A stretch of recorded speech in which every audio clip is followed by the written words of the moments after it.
Est-ce que du coup aussi il y a une estimation sur les frais, donc notamment la taxe d'aménagement, les redevances Non, tout ça, préventives non, d'archéologie?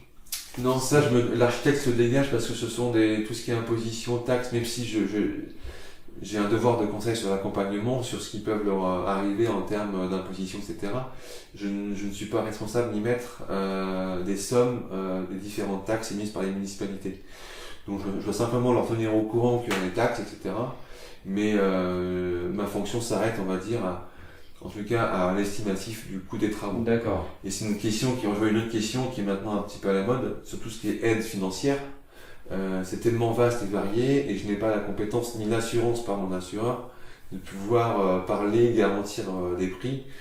Il y a d'autres organismes et c'est au client de se renseigner. Le client a des droits, il a des droits à construire, des droits de consulter un architecte, il a aussi des devoirs, on va dire, qu'on oublie un petit peu trop souvent. L'archi ne peut pas tout faire.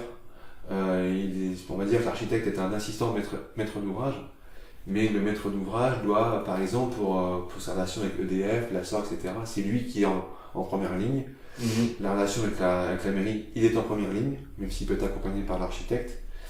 Pour les aides financières aussi, il est accompagné par l'architecte, mais il est en première ligne.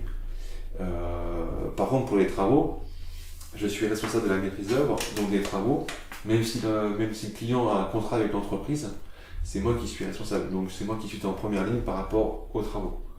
Mais c'est vraiment une collaboration et l'architecte est vraiment là pour aider le maître d'ouvrage dans tout ce qui est relation avec la mairie, avec le service des impôts, que sais-je, etc. Il a un devoir de conseil assez global, quoi. Mais l'archi ne peut pas tout faire.